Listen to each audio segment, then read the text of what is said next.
भारत माता की, भारत माता की। भारतीय जनता पार्टी जिंदाबाद, भारतीय जनता पार्टी जिंदाबाद। आज इस अवसर पर हमारे भारतीय जनता पार्टी के वैसे नेतृत्वकर्ता, जिन्होंने देश को ही नहीं पूरे विश्व को नेतृत्व दिया, और मैं कह सकता हूं एक प्रधान सेवक के रूप में जिस प्रकार से उन्होंने सेवा की है, वो हमारे कालखंड के सभी कार्यकर्ताओं के लिए प्रेरणादायी हैं। ऐसे अपने यशस्वी प्रधानमंत्री, विश्व के लोकप्रिय नेता श्री नरेंद्र मोदी जी का मैं सबसे प्रथम अभिवादन करता हूं कि 140 करोड़ जनता आपके इस सेवा भाव से हमेशा आपका अभिनंदन करना चाहती है। हमारे बीच में भारतीय जनता पार्टी के पूर्व के राष्ट्रीय अध्यक्ष, वर्तमान में भारत सरकार के रक्षा मंत्री आदरणीय श्री राजनाथ सिंह जी, भारतीय जनता पार्टी के पूर्व के अध्यक्ष और हमारे गृह मंत्री आदरणीय श्री अमित शाह जी, और मैं जिस शख्सियत को सबसे पहले आज के इस अवसर पर जरूर प्रणाम करना चाहता हूं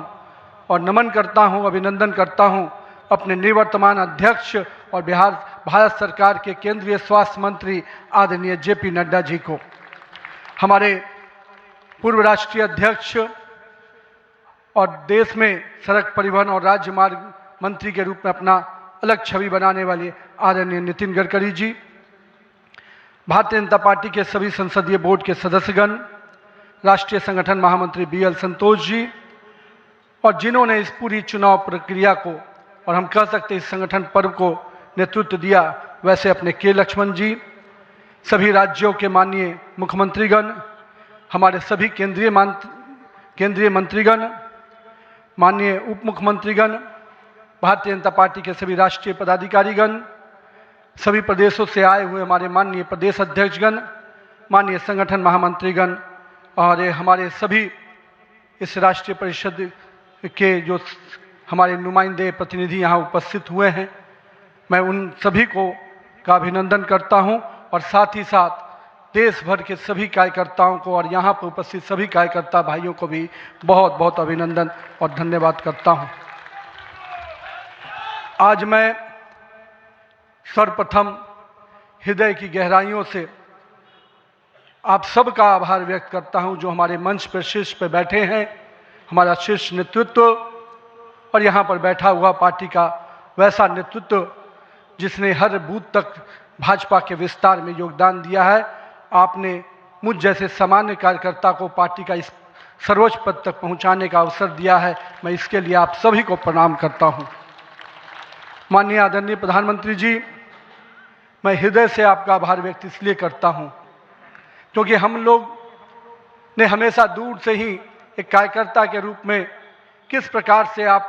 देश सेवा का काम लगातार कर रहे हैं, हमने हमेशा देखा कि जब पहली बार मैं गुजरात के आनंद में आपके साथ एक कार्यक्रम में शिरकत किया था, मुझे याद है मैं उस समय राष्ट्रीय महामंत्री था, और मैंने कहा जब आपको उस समय सद्भावना मिशन के कार्यक्रम में एक एक व्यक्ति को सुनते देखा,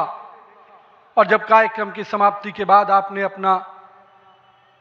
ग्रीन रूम में हम लोग से जब बातचीत किया, तो किस भाव से वो इतने बड़ी संख्या में गुजरात के लोग आते क्यों हैं, आपने हम वहाँ पर बैठे हुए लोगों को समझाया कि ये व्यक्ति, ये जो इतने लोग आते हैं, ये केवल हमसे गुजरात की जो भावना जुड़ी है, जो विकास की भावना गुजरात को हमने अपने साथ जोड़ा है, इसके कारण इतने लोग आते हैं। मैंने उस दिन समझा कि एक व्यक्ति बड़ा तब बनता है जब लोगों की भावनाओं से अपने आप को जोड़ता है। मैं इसके लिए आज आपका इसलिए भी अभिनंदन करता हूं क्योंकि आपके कार्यकाल में मैंने देखा कि जो भाजपा की सोच रही है सर्वव्यापी और सर्वस्पर्शी, आपने उस सोच के साथ काम किया। आपने जो मूल मंत्र दिया, सबका साथ, सबका विकास, सबका विश्वास, सबका प्रयास, आज देश का हर पूरा जनमानस उसके साथ अपने आप को जोड़कर देख रहा है। मैं आज इस अवसर पर पुनः पूरे आदर और सम्मान के साथ अपने निवर्तमान अध्यक्ष जेपी नड्डा जी का अभिनंदन करता हूं, इसलिए कि पिछले कार्यकाल में मैंने देखा कि किस प्रकार से संगठन को आपने अभूतपूर्व रूप से विस्तार खुद करते हुए किया। साथ ही साथ कार्यकर्ता आधारित कैसे राजनीति हो इसको आपने बढ़ाया। और अभी बहुत बड़ी बात हम लोगों सब लोगों ने देखा, जिस कोरोना कालखंड में एक एक व्यक्ति अपने घर के अंदर महफूज हो रहा था, उस समय सेवा के उस परंपरा को, सेवा की संस्कृति को आपने जिस प्रकार से समाज में भाजपा कार्यकर्ताओं से आह्वान किया कि आप जाइए, आगे बढ़िए और सेवा के भाव से इस देश में कोरोना कालखंड में लोगों की सेवा कीजिए। पूरा संगठन आपके साथ खड़ा रहा। माननीय प्रधानमंत्री जी का जो निर्देश था उसको आपने जिस तरीके से लागू किया वो हम सब कार्यकर्ताओं के लिए अनुकरणीय हुआ। और मैं इसलिए उस समय को याद करता हूं कि जब विपक्ष के लोग घर में दुबके थे और भाजपा कार्यकर्ता हर काल कोरोना के पीड़ितों की सेवा में लगा था, वो कहीं ना कहीं माननीय प्रधानमंत्री जी का यशस्वी नेतृत्व था, आपका मार्गदर्शन था, तभी हम उस कालखंड से, उस आपदा से निकलकर बाहर आ पाए। मैं आज इस अवसर पर पार्टी के अपने पूर्व के सभी राष्ट्रीय अध्यक्ष को स्मरण भी करता हूं और हमारे कई राष्ट्रीय अध्यक्ष जो यहाँ पर बैठे हैं, मैं उनका भी अभिवादन करता हूं। मैं देखा हूं 2006 में मैं पहली बार जब विधायक बना, उस कालखंड से लेकर किस प्रकार माननीय हमारे पूर्व के राष्ट्रीय अध्यक्ष राजनाथ सिंह जी ने पार्टी के कामों को हमेशा हर कार्यकर्ता से जुड़ने का प्रयास किया। मैंने जब नितिन गडकरी जी को देखा तो मैंने देखा कि किस प्रकार से संगठन के हर मोर्चा और सेल को उन्होंने गढ़ने का काम किया। और मैंने जब गृह मंत्री जी को राष्ट्रीय अध्यक्ष के रूप में देखा तो बूथ तक के कार्यकर्ताओं की चिंता करते हुए मैंने उनको देखा। मैंने उनको इस रूप में देखा कि किस प्रकार से आज पार्टी का जिस स्थान पे हम लोग आज खड़े हैं, कार्यालय कार्यकर्ता के लिए मैं कह सकता हूं तीर्थ स्थान होता है, और जहां से कार्यकर्ता अपनी ताकत पाता है, उस कार्यालय को भी आपने किस प्रकार से पूरे देश में एक निर्माण करने की योजना बनाई। और आज हर बूथ का कार्यकर्ता अपने आप को उस तीर्थ पर जाकर अपने आप को धन्य महसूस करता है। मैं आज अपने पूर्व के सभी राष्ट्रीय अध्यक्षों को इस अवसर पे बहुत बहुत अभिनंदन करता हूं और साथ ही साथ उन सब को स्मरण करते हुए उनका आभार व्यक्त करता हूं कि उन्होंने पार्टी को इस मुकाम तक पहुंचाने में बहुत बड़ा योगदान दिया है। मैं आज नमन करता हूं उन लाखों कार्यकर्ताओं को जिन्होंने पार्टी का संगठन, राष्ट्रवाद के विचार और भारत माता की मान बढ़ाने के लिए अपना जीवन न्यौछावर किया। आज उनकी तपस्या और त्याग ही है का परिणाम है कि आज पार्टी इस ऊंचाई तक पहुंच पाई है। मैं उस भूमि से आता हूं जहां महात्मा बुद्ध, महावीर, चाणक्य, सम्राट अशोक, आर्यभट्ट, गुरु गोविंद सिंह, जेपी, राजेंद्र बाबू और जननायक कर्पूरी ठाकुर की वो भूमि को भी मैं नमन करता हूं, उस पाटलिपुत्रा की भूमि को भी नमन करता हूं। साथ ही साथ इस अवसर पे मैं अपने माता और पिता को भी निश्चित रूप से स्मरण करते हुए उनको नमन करता हूं, क्योंकि कहीं ना कहीं आज मेरे व्यक्तित्व में किसी एक शख्सियत का मैं मानता हूं तो निश्चित रूप से मेरे माता पिता का संस्कार, पार्टी का विचार और कहीं ना कहीं मेरे बड़ों का मार्गदर्शन मुझे यहाँ तक पहुँचाया है और मेरे कार्यकर्ताओं का स्नेह मुझे यहाँ पर पहुँचाया है। आज के दिन मैं अपने क्षेत्र की जनता को भी प्रणाम करता हूँ, जिसने मुझे एक विधायक के रूप में चुना जरूर, पर संगठन ने मुझे जिस प्रकार से गढ़ने का काम किया, आज मैं इसी कारण से उस जनता के आशीर्वाद और पार्टी के मार्गदर्शन के कारण यहाँ तक पहुँच पाया हूँ। आज का क्षण मेरे लिए संकल्प का क्षण है। आज सिर्फ एक पद को धारण नहीं कर रहा हूँ, मैं पार्टी के इस विचार को, परंपराओं को, एक राष्ट्रवादी आंदोलन की जिम्मेदारी को स्वीकार कर रहा हूँ। और मैं इस अवसर पर साथ अपने सभी वरिष्ठ कार्यकर्ताओं को भी प्रणाम करता हूँ। साथियों, हम लोगों ने देखा है श्यामा प्रसाद मुखर्जी जी का प्रखर राष्ट्रवाद किस प्रकार से हमारे हर कार्यकर्ताओं के मन में बसा हुआ है। पंडित दीनदयाल जी के उपाध्याय के अंत्योदय और माननीय स्वर्गीय अपने सदैव भारत रत्न अटल बिहारी वाजपेयी जी का सुशासन की राजनीति, आज माननीय प्रधानमंत्री जी उसको आत्मसात करते हुए विकसित भारत की परिकल्पना हम सबके सामने रखी है। और आज 140 करोड़ भारतवासी अपने आप को इस विकसित भारत के सपने के साथ जोड़कर देश को आगे बढ़ाने में लगा है। मैं इसके लिए तहे दिल से माननीय प्रधानमंत्री जी का आभार व्यक्त करता हूँ। अभी माननीय प्रधानमंत्री जी अपने संबोधन में बता रहे थे किस प्रकार से अंत्योदय की योजनाओं को उन्होंने नीचे उतारा है। जल जीवन मिशन ही नहीं, हम महिलाओं को 11 करोड़ शौचालय की योजना को भी याद करना चाहेंगे। किस प्रकार से महिलाओं का सम्मान बढ़ा, 13 करोड़ 4 करोड़ लोगों को पक्के मकान मिले, 42 करोड़ लोगों को आयुष्मान भारत, 56 करोड़ लोगों के जनधन खाते खुले। मुझे आज भी याद है जब जनधन खाता खोलाने की बात हो रही थी तो कई लोग देश में, जब हम भाजपा के लोग इसको आगे बढ़ा रहे थे तो लोग हमारा मजाक उड़ा रहे थे। पर मैं आज भी मानता हूं गरीब के खाते में अगर 1 रुपया दिल्ली से चलता है तो 1 रुपया अगर गरीब के खाते में पहुंच पाता है तो ये कहीं ना कहीं उस जनधन खाते का वरदान के रूप में मैं देखता हूं। मैं आज के दिन माननीय प्रधानमंत्री जी के इस सब के साथ और सबके विकास के इस नारे को फलीभूत होता देख रहा हूं। हम लोगों ने लंबे समय से कुछ नारे को, भाजपा के कार्यकर्ता, हमारे जनसंकाल के कार्यकर्ता लगातार कुछ नारे को गढ़ते थे। रामलल्ला हम आएंगे, मंदिर वहीं बनाएंगे, जहां हुए बलिदान मुखर्जी वो कश्मीर हमारा है, एक देश में 2 विधान 2 प्रधान 2 निशान नहीं चलेगा। साथियों, आज भाजपा के कार्यकर्ताओं ने वो कालखंड देखा जब अयोध्या का भव्य राम मंदिर का मार्ग प्रशस्त हुआ। आज जम्मू कश्मीर की जनता ने 370 धारा से मुक्ति का दौर देखा। आज सांस्कृतिक व राष्ट्रवाद की विचारें और मजबूत हो रही हैं। साथियों, मुझे याद है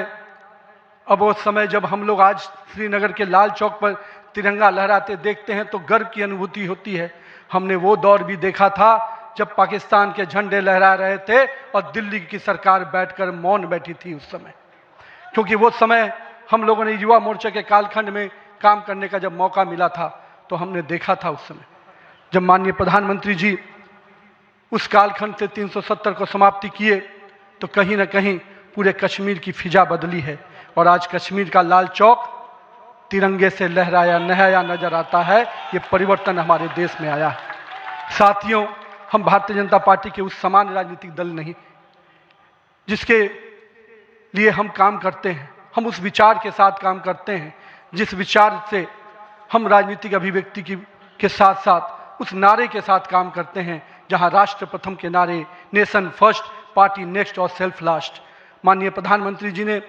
इस नारे के साथ हम लोगों को जोड़ा है, हमारे नेतृत्वकर्ता ने हमें जोड़ा है और हम सब के लिए ये प्राथमिकता होनी चाहिए कि हम राष्ट्र के आगे रखकर ही अपने कामों को आगे बढ़ाएं। साथियों, हम अपने नेतृत्वकर्ता के संघर्ष और बलिदान से सीखने की आवश्यकता है। ये हम वैसे राजनीतिक दल के लोग हैं जहां राजनीतिक सत्ता नहीं साधना है, राजनीतिक भोग नहीं त्याग है, राजनीतिक ऐशो आराम नहीं तपस्या है, राजनीतिक कोई पदभार नहीं उत्तरदायित्व है। तो आइए हम सब कार्यकर्ता इस संकल्प के साथ अपने नेतृत्वकर्ता के इस परिश्रम और पुरुषार्थ के साथ अपने आप को जोड़ें। मेरे प्रिय कार्यकर्ता साथियों, यदि भाजपा आज विश्व की सबसे बड़ी राजनीतिक दल बनी है तो इसका मुख्य कारण हमारा प्रेरणादायी नेतृत्व है, हमारा विचारधारा है और हमारे लाखों कार्यकर्ताओं का मेहनत है। वो कार्यकर्ता जो बिना फोकस में आए अनवरत काम करता है, वो कार्यकर्ता जो कठिन से कठिन परिस्थिति में भी भारत का ध्वज झुकने नहीं देता है, वो कार्यकर्ता जो सीना ठोक के कहता है तेरा वैभव अमर रहे माँ, हम दिन 4 रहे न रहे। आइए इस भारत की कल्पना को जो माननीय प्रधानमंत्री नरेंद्र मोदी के नेतृत्व में लगातार हम आगे बढ़ रहे हैं, आज हम भी उस परिकल्पना के साथ अपने आप को जोड़ें।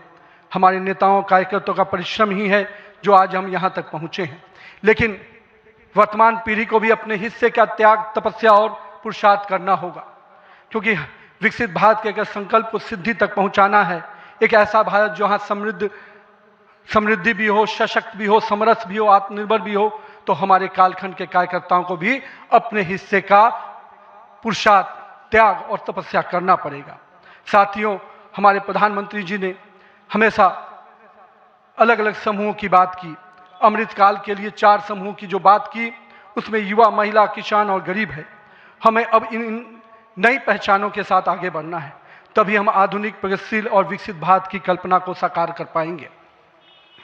आज 15 अगस्त 2024 के दिन जब माननीय प्रधानमंत्री जी ने आज भी उसकी चर्चा की और 15 अगस्त 2024 को जब लाल किले की प्राचीर से माननीय प्रधानमंत्री जी ने युवाओं को सार्वजनिक जीवन में आने का आह्वान किया, तो मैं देश के युवाओं से कहना चाहूँगा, राजनीति से दूरी समाधान नहीं, सक्रिय भागीदारी ही समाधान है। आइए एक सकारात्मक राजनीति के लिए युवाओं को आगे आने की आवश्यकता है। लेकिन साथ ही साथ मैं युवा साथियों से कहूँगा, मेरे भाइयों, राजनीति शॉर्टकट नहीं है, राजनीति 100 मीटर का रेस नहीं है, राजनीति लॉन्ग मैराथन है, जहां स्पीड का नहीं स्टेमिना का टेस्ट होगा। तो आइए राजनीति के इस पिच पर हम अपनी जड़ों को मजबूत कर कर काम करें। और भारतीय जनता पार्टी का वॉच टावर तो बहुत स्ट्रांग होता है मित्रों,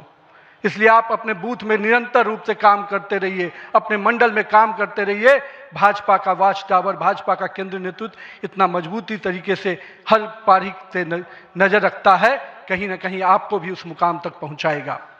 साथियों, आज जब भारतीय जनता पार्टी के कार्यकर्ता, माननीय प्रधानमंत्री जी अभी हम सबको बता रहे थे कि किस प्रकार से पंचायत से पार्लियामेंट तक का सफर के लिए हर एक कार्यकर्ता लगे, हम आज इस अवसर पर जहां केरल, महाराष्ट्र, गोवा और अरुणाचल प्रदेश के स्थानीय निकायों में हुई शानदार जीत के लिए अपने सभी कार्यकर्ताओं को और उस क्षेत्र की जनता का भी आभार व्यक्त करते हैं। लेकिन मित्रों, अगर पंचायत से पार्लियामेंट का सफर तय करना है और लगातार हर जगह पर भारतीय जनता पार्टी का परचम लहराना है, तो हमको अपने समय के लिए पूरा मेहनत और परिश्रम की पराकाष्ठा करनी होगी। चूंकि अगर 2047 का विकसित भारत बनाना है, तो हमको भी अपने पूरे मेहनत और परिश्रम के साथ उसमें जुड़ना होगा। साथियों, हाल में हमने देखा किस प्रकार से तमिलनाडु के एक पहाड़ी के पवित्र कार्तिकेय दीपम को रोकने का प्रयास विपक्षी दलों के द्वारा किया गया। यह नहीं है किसी रोकने के लिए विपक्ष के लोगों ने साजिश नहीं की। हमें याद है, हम लोग अभी हाल में देख रहे थे किस प्रकार से न्यायाधीश के विरुद्ध भी महाभियोग लाने का प्रयास किया गया। आज हम जब सोमनाथ की बात करते हैं और स्वाभिमान पर्व मनाने की प्रयास करते हैं, तो विपक्षी दलों के लोगों को तकलीफ होती है। हमारा मानना है कि इस तरह की परंपराओं को रोकने वाली ताकतों को परास्त करने की आवश्यकता है। राम सेतु के अस्तित्व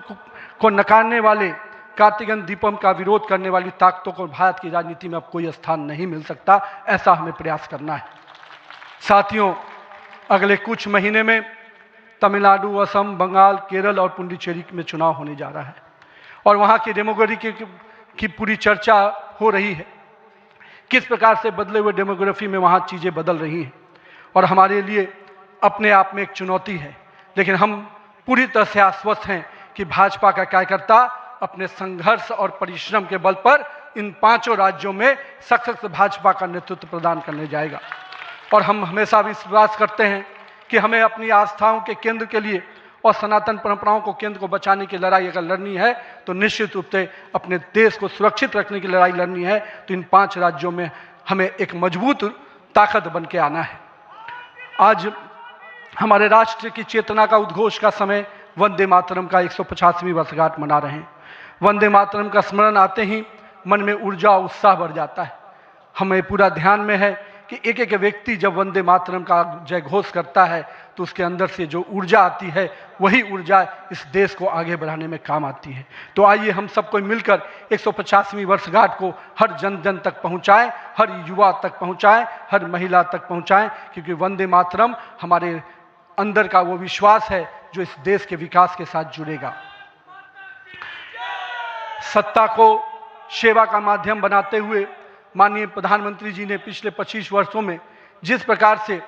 सरकार के मुखिया के रूप में गुजरात में और अब देश के प्रधानमंत्री के रूप में भारत के विकास में लगातार अब काम कर रहे हैं, निश्चित रूप से आपका प्रेरणादायी नेतृत्व हम जैसे नए कार्यकर्ताओं के लिए, हम जैसे पार्टी के कार्यकर्ताओं के लिए एक मापदंड है जिसको हम लोग निश्चित रूप से आपसे सीखते हैं। और मैं तो कहूँगा कि जिस सुशासन को मॉडल को आपने पूरे देश और विश्व में स्थापित किया है, अन्य सभी राज्य सरकारों को भी उस मॉडल के साथ काम करना चाहिए, तभी हम विकास के सही मापदंड को अंतिम व्यक्ति तक पहुंचा पाएंगे। आइए हम सब मिलकर विकसित भारत के संकल्प को पूरा करने की भागीदारी सुनिश्चित करें। एक शक्तिशाली गतिमान संगठन के साथ राष्ट्र निर्माण की इस यात्रा को नई ऊंचाइयों तक लेके चले। भारत माता की जय। वंदे मातरम।